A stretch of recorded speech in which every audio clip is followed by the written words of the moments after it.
नमस्कार विद्यार्थी मित्रांनो, आजच्या ऑनलाईन क्लासमध्ये आपले सर्वांचे हार्दिक स्वागत आहे। आज आपण अपूर्णांक या घटकातील अपूर्णांकाचा लहान मोठेपणा शिकणार आहोत। तर त्यामध्ये समान छेद असणारे अपूर्णांक म्हणजे समछेद अपूर्णांक आणि समान अंश असणारे अपूर्णांक या अपूर्णांकाची तुलना आणि त्यांचा चढता उतरता क्रम कसा लिहायचा ते आपण शिकणार आहोत।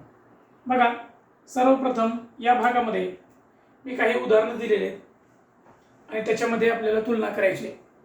त्याच्यामध्ये लहान अपूर्णांक कोणता, मोठा अपूर्णांक कोणता हे आपल्याला ठरवायचे। आता इथं बघा, पहिल्या उदाहरणामध्ये एक अपूर्णांक आहे 3/7, दुसरा अपूर्णांक आहे 6/7। म्हणजे या दोन्हीमध्ये जर तुलनेचा विचार केला, लहान मोठेपणाचा विचार केला तर छेद समान आहेत। छेद समान असल्यामुळं आपल्याला एकूण भाग किती आहे ते पाहावं लागेल। म्हणजे 1/7 3 भाग आहेत, 1/7 6 भाग आहेत। म्हणजे निश्चितच हा अपूर्णांक मोठा आहे। म्हणजे 3/7 पेक्षा 6/7 हा अपूर्णांक मोठा आहे। पुढे दुसऱ्या अपूर्णांकामध्ये बघा, 15/9 10/9 दोन्ही अपूर्णांकाचे छेद सारखे आहेत। हे दोन्ही अपूर्णांक समछेद आहेत, म्हणून यांचा लहान मोठेपणा ठरवताना अंश बघायचा। ज्याचा अंश मोठा तो अपूर्णांक मोठा। म्हणजे समछेद अपूर्णांकाची तुलना करताना हा एक नियम आहे की समछेद अपूर्णांकाची तुलना करताना ज्याचा अंश मोठा तो अपूर्णांक मोठा आणि ज्याचा अंश लहान तो अपूर्णांक लहान। तर या पद्धतीने हे दोन उदाहरणं आपण सोडवली। आता खाली बघा, तिसरं जे उदाहरण दिलंय त्याच्यामध्ये 5 समछेद अपूर्णांक दिले आणि या समछेद अपूर्णांकाचा आपल्याला चढता आणि उतरता क्रम मांडायचा आहे।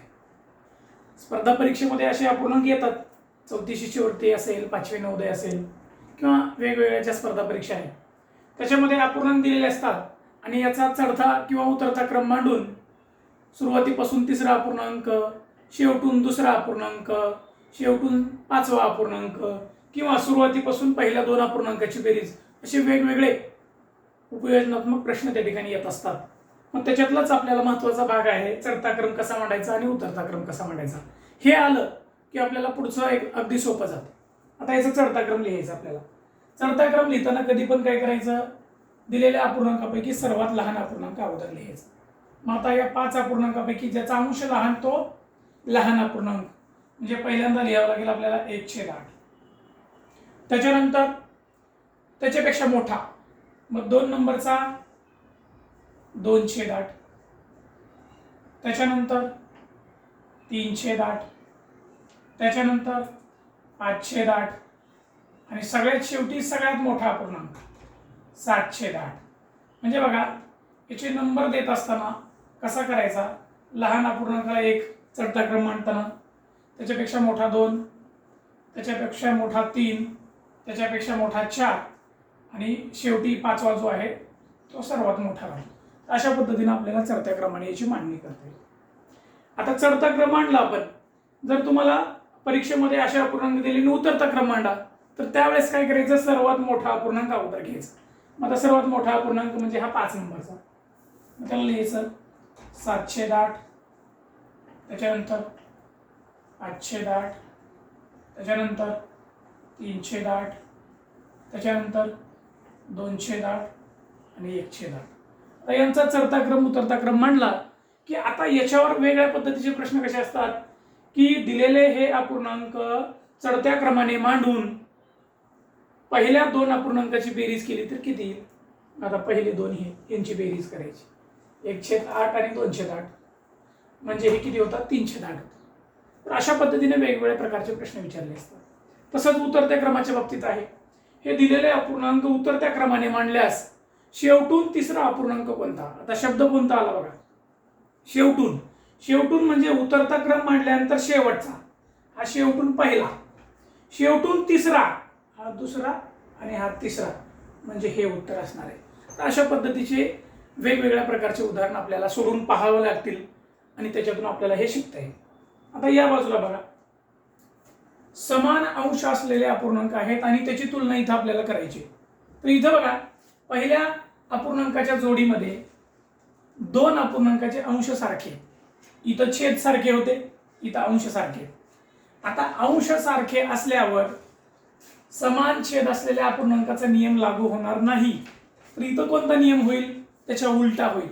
म्हणजे समान अंश असले तर ज्याचा छेद लहान, बघा समान अंश असले तर ज्या अपूर्णांकाचा छेद लहान असतो तो अपूर्णांक मोठा असतो. म्हणजे याच्यात दोन्हीचे अंश 6 आहेत आणि पहिल्याचा छेद 7 आहे, दुसऱ्याचा छेद 5 आहे, लहान छेद हा आहे, म्हणून 6/5 हा अपूर्णांक मोठा आहे. त्याच पद्धतीचा नियम इकडे लावायचा आपल्याला. इथं बघा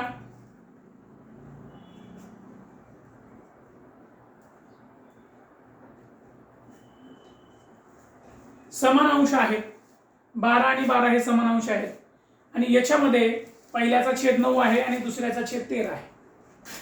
मग ज्याचा छेद मोठा तो अपूर्णांक लहान असतो, म्हणजे हा अपूर्णांक लहान, आणि ज्याचा छेद लहान तो अपूर्णांक मोठा असतो. बघा याच्यामध्ये थोडं कन्फ्युजन होऊ शकतं की समछेदचा नियम आणि समान अंश असलेला अपूर्णांकाचा नियम लहान मोठेपणाचा उलटा आहे. ज्याचा छेद लहान तो अपूर्णांक मोठा. याच प्रकारे या दिलेल्या समान अंश अपूर्णांकाचे, समान छेद अपूर्णांकाचे उदाहरण आपल्याला सोडवताना हाच नियम आपल्याला लागू करायचा आहे. आता बघा मी काही अपूर्णांक इथं देतो तुम्हाला आणि त्या अपूर्णांकाचा आपल्याला चढता उतरता क्रम लिहायचा आहे. म्हणजे समान अंश असलेले अपूर्णांक लिहायचे. बघा 9/7, 9/2, 9/8 आणि 9/13 हे 4 अपूर्णांक इथे दिलेले आहेत.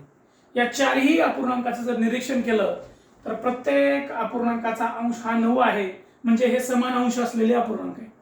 मग आता यांचा लहान मोठेपणा आपण शिकलेलो आहोत वरती, मग त्याचा चढता आणि उतरता क्रम लिहायचा आपल्याला. आता याच्यातले आपल्याला चढता क्रम लिहित असताना सर्वात लहान अपूर्णांक अगोदर शोधायचा. ज्याचा छेद मोठा तो सर्वात लहान, म्हणजे 1 नंबरचा हा, त्याच्यानंतर 2 नंबरचा हा, 3 नंबरचा हा आणि सर्वात मोठा हा. याची मांडणी आपल्याला चढत्या क्रमामध्ये लिहायची. म्हणजे 9/13, 9/8, त्याच्यानंतर 9/7 आणि 9/2. हा या समान अंश असलेल्या अपूर्णांकाचा चढता क्रम आहे. त्याच्यातून पहिला अपूर्णांक 9/13 आहे, चौथा अपूर्णांक 9/2 आहे, दुसरा 9/8 आहे. अशा वेगवेगळ्या पद्धतीने प्रश्न विचारले असतात. आता याच समान अंश असलेल्या अपूर्णांकाचं आपल्याला काय करायचंय? उतरत्या क्रमामध्ये मांडणी करायची. मग उतरत्या क्रमाने मांडणी करताना सर्वात पहिल्यांदा जो अपूर्णांक मोठा आहे तो पहिल्यांदा लिहायचा. आता याच्यातला सर्वात मोठा कोणता आहे? सर्वात मोठा 9/2 आहे. त्याच्यापेक्षा लहान कोणता आहे बरं? त्याच्यापेक्षा लहान 9/7, त्याच्यापेक्षा लहान 9/8 आणि सर्वात लहान किती आहे? 9/13 आहे. तर या पद्धतीने आपल्याला या समान अंश असलेल्या अपूर्णांकाची उतरत्या क्रमाने सुद्धा मांडणी करता येते. मग परीक्षेमध्ये कसे प्रश्न असतात याचे, की हे अपूर्णांक दिलेले असतात, या अपूर्णांकाला उतरत्या क्रमाने मांडून दुसऱ्या आणि तिसऱ्या अपूर्णांकाची बेरीज किती, असे प्रश्न असतात. किंवा या अपूर्णांकाला चढत्या क्रमाने मांडून शेवटून तिसरा अपूर्णांक कोणता, डावीकडून दुसरा अपूर्णांक कोणता, उजवीकडून चौथा अपूर्णांक कोणता, जेवढे दिलेत त्याच्या हिशोबानं तसे उदाहरण दिलेले असतात.